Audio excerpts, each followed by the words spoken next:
Ja, hallo, wir sind hier wieder auf der Aero 2022 von der Privatpiloten-Lounge und Fritz und ich haben uns jetzt mal so ein bisschen in die Hallen vorgewagt, nachdem wir gestern uns auch erstmal so ein bisschen technisch warm gelaufen haben und haben gleich den Anlass genutzt, direkt zur Firma Diamond zu gehen. Und hier steht jetzt bei mir der Herr Martin Scherer und wird uns einfach mal ein paar Fragen beantworten und auch ein bisschen seine Eindrücke schildern, wie das Ganze sich für die Firma Diamond hier auch anlässt. Herr Scherer, Aero 22, welchen Stellenwert hat das für Sie und überhaupt, wie haben Sie die Zeit der letzten 2 Jahre ohne Messe so empfunden? Ja, abstinent, ne, sozusagen, ne? Also Messe abstinent. Also wir freuen uns sehr, dass wir zurück sein dürfen. Ne? Also das ist wirklich, man merkt, der Markt brodelt. Ja? Es will was passieren und ja, es ist einfach gut, die alten Gesichter wieder zu sehen, neue Gesichter zu sehen. Und ja, Diamond kann ja auch viele neue Sachen bieten. Also ein wunderbarer Boden hier für Gespräche.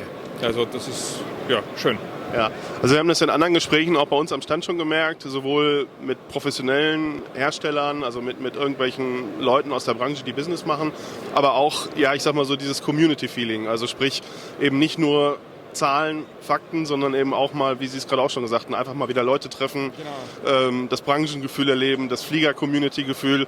Ich glaube, das spielt ja auch eine ganz große Rolle, gerade bei unserem Thema, weil wir ja im Grunde ein Lebensgefühl vermitteln. Oder wie sehen Sie das? Ja, da bin ich voll bei Ihnen. Ne? Also das ist durchs Reden kommen Leute zusammen, sagen wir in Österreich. Ne? Und ja, das sieht man eben auf den Messen, man weiß gar nicht, mit wem man zuerst reden soll. Und das ist einfach etwas, was die letzten 2 Jahre leider Gottes, aber sicherheitsbedingt natürlich zu kurz gekommen ist. Aber Gott sei Dank mit den Entwicklungen, die jetzt sind, dass wir das wieder aufleben lassen können. Ja, absolut. Also auch beeindruckender Stand, wenn man sich hier umschaut. Vielleicht mal so ein ganz paar Worte, was können die Besucher hier bei Ihnen sich anschauen direkt? Naja, im Grunde genommen unsere aktuelle Flotte, unsere aktuelle Familie, von den kleinen einmotorigen, die DR40, dann zur größeren Luxusvariante, die DR50 und dann auch die Pendants mit dem zweimotorigen Bereich, DR42, DR62. Ganz speziell kann man natürlich die DR40 hier auch bewundern, die in Zukunft elektrisch betrieben werden kann als Option und welche Möglichkeiten hier geboten werden. Und natürlich ganz neu sozusagen ist die zertifizierte DR50. Die schauen wir uns dann gleich ein bisschen genauer noch an. Ja. Genau, Stichwort DR50. Wir stehen ja schon davor. Gestern Abend gab es ja schon mal einen ganz guten Beginn für Sie auf der Messe. Ja, möchten Sie uns da was zu sagen? Ja, da freuen wir uns natürlich sehr, weil Aero Kurier hat die Innovation von Diamond Aircraft hier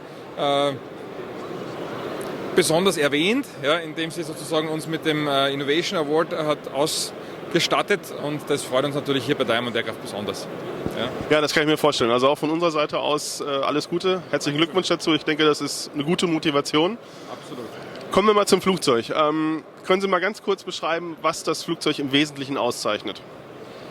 Es passt in die Diamond-Familie hinein. Ja, also wir haben ja diese kleinere viersitzige DR40 ja, für Schulungsbereiche, aber genauso im Privatbereich. Wir haben das Pendant dazu auf der DR42, die zweimotorige. Und dann hatten wir vor einigen Jahren einen Step gemacht, in die größere, in die Luxusklasse mit der DR62 aufzusteigen. Also die zweimotorige vom Raumgefühl her einfach, wir nennen es so liebhaft, das SUV in the Sky. Ja, und da kommt natürlich schon sehr viel angenehme Reisekomfort dazu. Und dieses Konzept der DR62 setzen wir jetzt in den Single-Engine-Markt ein mit der DR50. Das heißt, es ist die gleiche Kabine wie die DR62 vom Raumgefühl her. Und das ist jetzt sozusagen ein 5-Sitzer, der aber wiederum, so Diamond üblich, mit Dieseltriebwerk betrieben wird.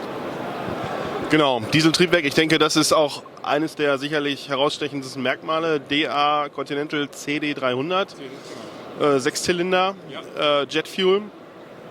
Wie wird das aufgenommen? Also wie die Interessenten, die jetzt zu Ihnen kommen, ich sag mal, die sind bisher wahrscheinlich, gucken auch mal bei anderen Herstellern, die hier vertreten sind. Ja. Und da findet sich ja so ein Konzept in der Form nicht wieder. Wie reagieren die da drauf und was für Fragen kriegen Sie da? Also dafür stand Diamond schon immer und das ist die Legacy, die Erbschaft, die wir von unserem ehemaligen Eigentümer mitgenommen haben, von Herrn Christian Dries, weil er gesagt hat, das, was die anderen schon haben, brauche ich nicht auch machen. Ich mache was Neues. Ne? Und das findet sich auch in der DR50 wieder, weil es gibt diese Luxus-Single-Engine-Pisten-Varianten schon am Markt. Ne? Aber hier in dieser Technologie mit Diamond-Sicherheiten, mit der Struktur, aber eben auch mit dem entsprechenden Dieselaggregat, mit dem Dieseltriebwerk, das ist wiederum neu. Ne? Und mit dem kommen wir auf den Markt und das kommt sehr gut an im Moment. Inwieweit spielt das eventuell eine Rolle, dass wir im Moment ja auch eine sehr große Diskussion um das Thema Afgas haben? Na klar, also das Dieseltriebwerk ist zwar von der Technologie ein Diesel, das ist eine Common Rail Injection, ja, aber als zugelassene Treibstoffart kommt hier Jet A1 Kerosin zur Anwendung. Ne? Und das ist natürlich, da geht die ganze Afgas-Diskussion bei uns vorbei. Ne? Also über das freuen wir uns. Hier in Europa trifft es uns noch nicht so stark, aber wir verkaufen natürlich sehr gerne weltweit. Und da gibt es sehr viele Regionen, die eigentlich gar nur Jet A1 oder Kerosin haben. Also Afgas ist nur sehr aufwendig logistisch erreichbar.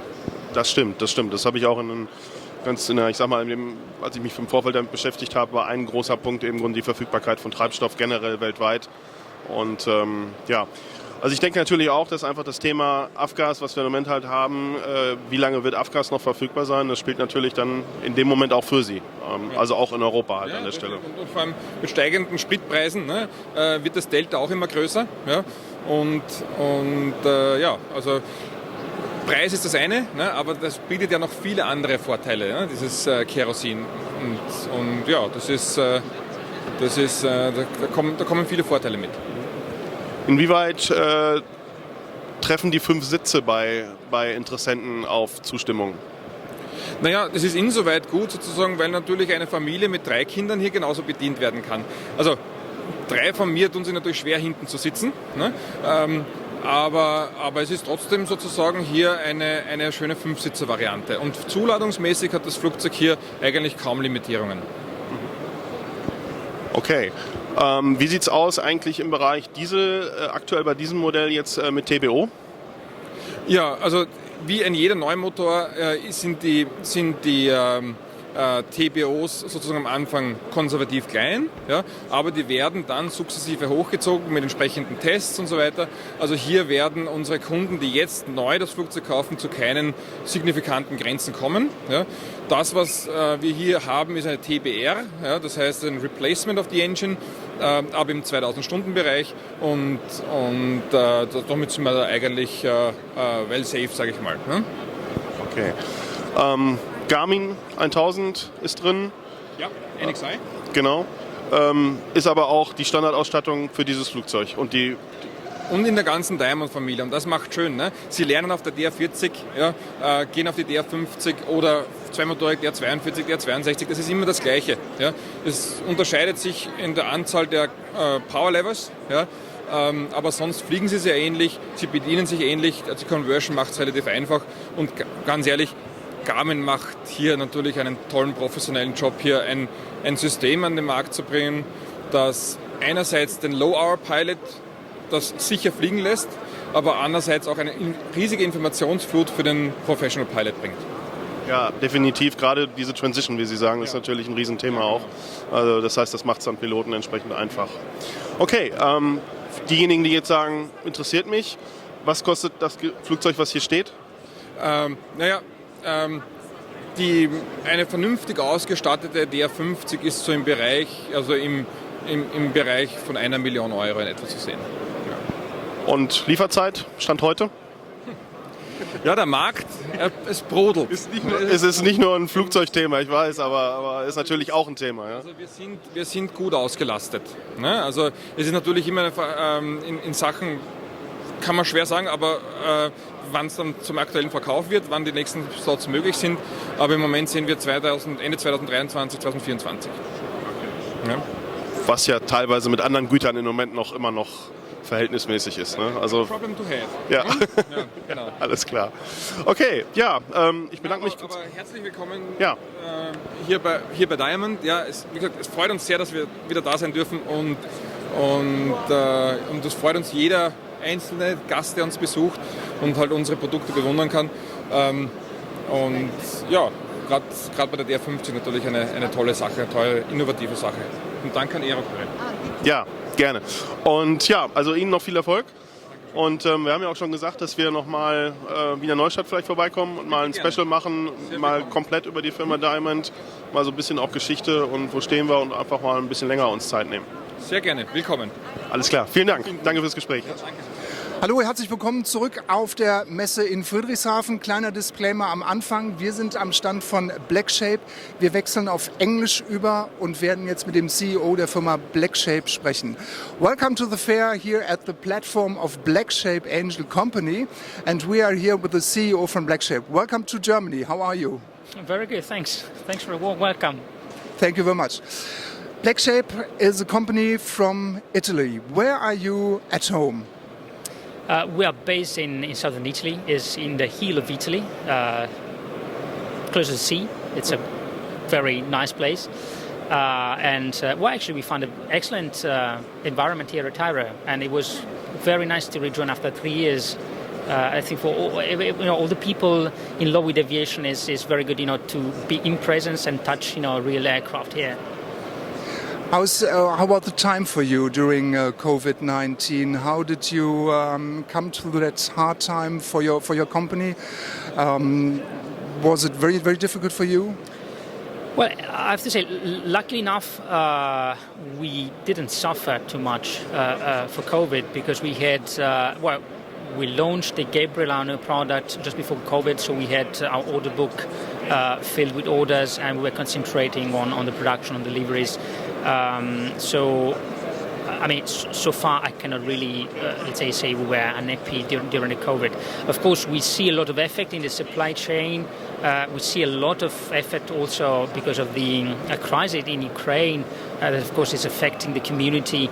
But I think, in the end, maybe also because of our positioning, the aviation community is quite strong. We were reinforcing our positioning. Actually, we have two markets, train of professional pilots and recreational customers. In both cases, we just deal with, high-end organizations and customers. So probably those were less effective than the average. Okay. COVID is over, nearly. How important is that fear for you in Italy or for the whole general aviation? Well, I think that one good thing that COVID brought is the spirit to look forward and also to think, some innovation needed in the aviation community. And I think we see also here at Aero, there's a lot of novelties. Some of those are, let's say, not maybe in the next 1 or 2 years, but there's a lot of will to achieve some important achievement. So actually, for us, this is quite the same. We just see that we concentrated these years on basically two factors. On one side, to make aviation more accessible for everybody. So, for the strong community of pilots, it is quite easy to have access to an aircraft, to a very well-known airplane. But for a young person living today, aviation might seem in some cases a bit outdated. So we wanted to help the community bridge this gap and bring some more contemporary product from the aesthetics, from the interiors, from the performance, from really every aspect. So we are really concentrating our effort in the experience of the new generation of customers when they first face a flight. And the same thing for the training. We see that there's a lot of changes because there's a whole generation of pilots that maybe also because of COVID went to retirement. Now we have a new phases of aviation where we are still young, so we like the fact that there's a lot of young people, young person accessing to airline. But even in this case, we thought we can maybe contribute. And actually, in these days we are presenting in Europe this configuration, which is specifically designed for training. And again, our hope is really to bring our little contribution to this community and make it stronger for the future. So, okay, we've talked about your company. Now we would like to talk about your aircraft. Honestly, I have to say I've never heard about your company. I'm so sorry about that. Shame on me. So please tell us a little bit concerning your aircraft, because you have two different types of aircraft, if I'm right. So we have one microlight class and we have an Eco class aircraft. This is the Eco class aircraft. How fast it is? Just tell me just a little bit about that aircraft, please. Well, thanks for the question. Actually, Blackshape is still a newcomer in the aviation industry because we founded the company 10 years ago. So basically, we started with a non-certified aircraft, non-ICAO aircraft, and that was primarily for recreational customer. But then, even in the case, we saw that many training organizations were very attracted by the aircraft because of its performances, and eventually we decided to develop a certified version, which is different. It's a bigger plane, can carry more payloads, and again, which talks to both our markets, recreational and training. In this case, this configuration is oriented to our training, and what we simply realized that in the last several decades there are beautiful airplanes, but they were designed for a scope primarily commuting. So they were so successful they eventually transitioned also into the training environment. But I mean, nobody really, took the decision to address the topic of training. So we decided to do so. We started working with airlines, with larger training organizations, and we ended up with this configuration, which in the end, what you see, recalls also a bit of the legacy of military training, simply because in that case training was really specific to increase the exit level, the level of airmanship of all pilots. Okay, what kind of engine is inside that beautiful aircraft? Well, this is a Lycoming engine. This is a 4-cylinder. And in terms of performance, also, if you're familiar with, you told me you fly a PA-28. So even in terms of climb performances of cruise speeds, we are quite above the average. Like, a typical cruise speed in this aircraft is 150 knots. You can climb 1,500 feet per minute. But apart from the performance, the thing which I personally like the most is two things: flying qualities and handling qualities. The thing I like is eventually to feel the plane really, behaving like the pilot think. So the precision of the flight patterns, in general, the precision of flight control and maneuvers, to me, it's quite important. Okay, and how about the fuel capacity of that aircraft? If you're talking about Lycoming, so you told I'm flying a PA-28, yes, and I know the fuel capacity, you need a lot of fuel, a lot of avgas. How many liters do I need per hour with that aircraft if I fly 120 knots, for example? Well, the fuel consumption is typical for a Lycoming engine. So depending on the mixture, but you basically are between 8.5 and 9 gallons per hour. The fuel capacity is 150 liters. So we give, in my opinion, quite good endurance to the aircraft. If you want to consider alternate airports, it's quite reasonable. Of course, in terms of range, we extend a bit because of the increased performances. Perfect. If I like to buy this beautiful aircraft, and how is it equipped? Can I get a Garmin 1000? Is that possible to talk with you concerning the equipment? Well, in this case, the configuration is with Garmin avionics. We have the G3X and G5 architecture, and also the Garmin Autopilot.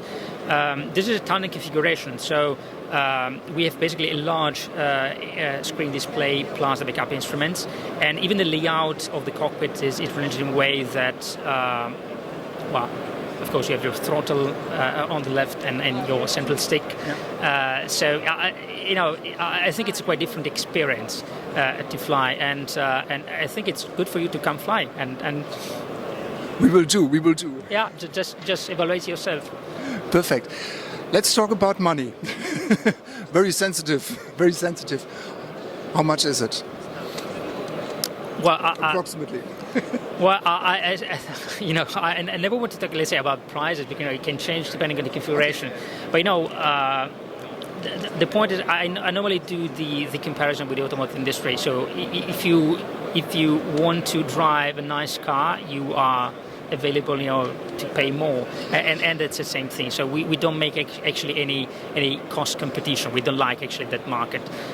We believe, and actually the market recognizes that we are giving extra performances and extra quality also, because also what's behind the technology, this is entirely made in carbon fiber, so it's quite well optimized, and it's a contemporary aircraft, and as to say, our customers are very happy to pay a bit more.